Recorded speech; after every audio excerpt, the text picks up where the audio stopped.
и там в краю далеком буду тебе женой. Teraz On ja. odpowiada.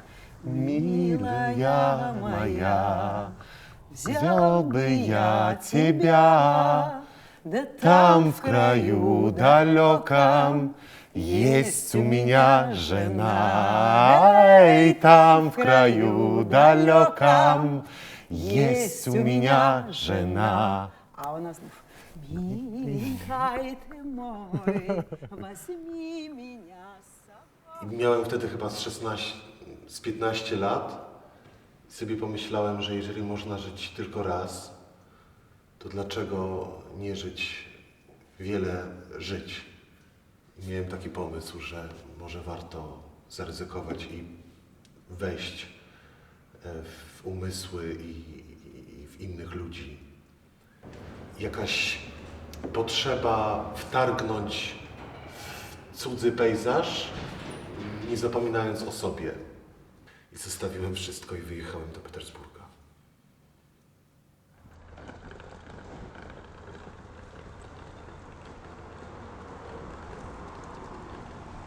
Każdą osobę, którą grałem i mam nadzieję będę grał, ja jej ofiaruję ogromne współczucie. To jest człowiek, który żył, który jest, który śni, który marzy, który kocha, który płacze. Wielka radość towarzyszy temu. Ja z tym człowiekiem żyję bardzo długo. No na przykład jak robiliśmy naszą klasę, to tego Henryka robiłem 3 lata. W szkole panowała atmosfera jakiejś świątyni. Bo w Rosji się służy. Te egzaminy sprawdzały moje wspomnienia. Na przykład pamiętam, na pierwszym etapie poproszono mnie, żebym popatrzył się na komisję oczami dziadka mojego, żebym pokazał dłonie mojego ojca. I na pierwszych etapach tam się nic nie mówiło, tam sprawdzano, czy coś na tyle drży, żeby później móc opowiadać historię. I później wróciłem do domu, do Polski i nie wiedziałem, czy się dostanę, czy nie. I dostałem maila z akademii, że się dostałem na pierwszy rok na Wydział Dramatyczny.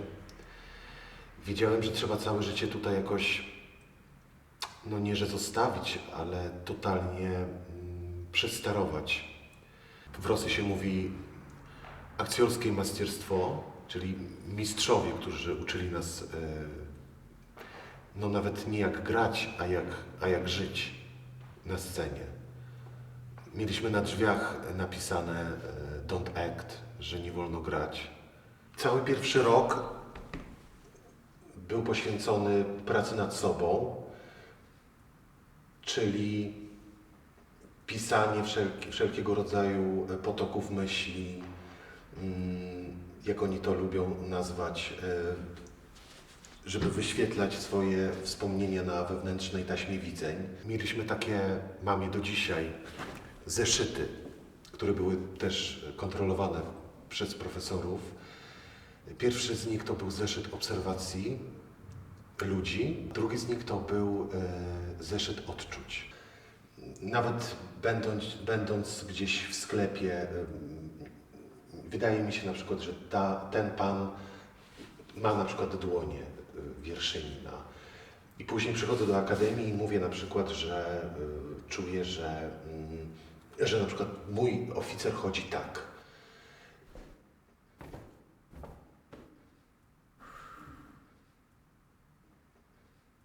Czy wiesz, że ciężko obraziłeś ojca? Czy wiesz, że ciężko obraziłaś ojca?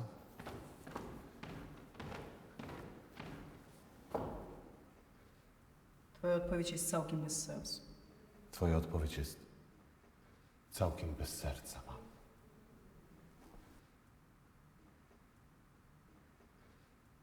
Cóż to znowu Hamlet? Co takiego? Czy zapomniałeś, kim ja jestem? Bynajmniej. Jesteś królową. Wyślubiłaś mojego ojca. niestety moją matką.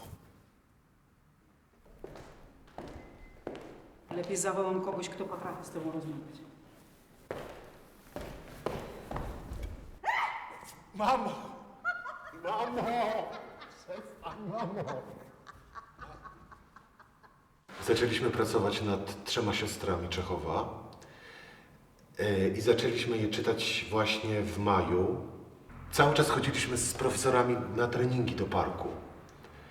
Jest letni sad, duży ogród carski obok akademii.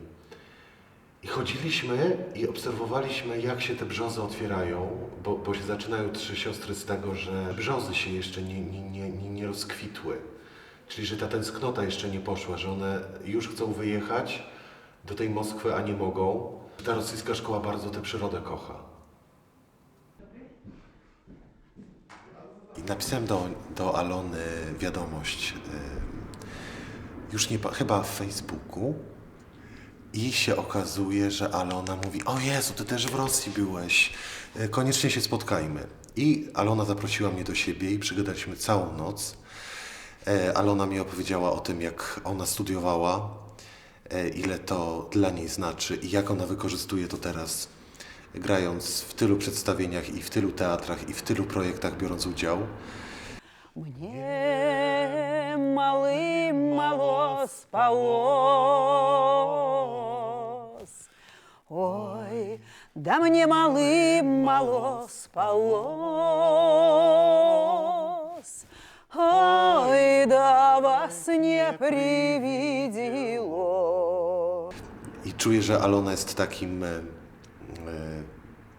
no nie tyle, że wspomnieniem tego Petersburga, a kontynuacją tej podróży i bardzo się z Aloną zaprzyjaźniliśmy.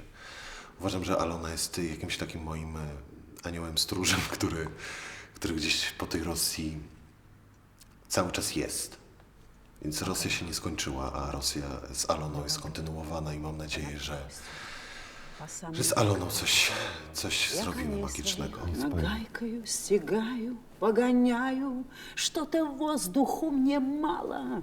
Ветер пью, туман глотаю, чую z гибельным восторгом.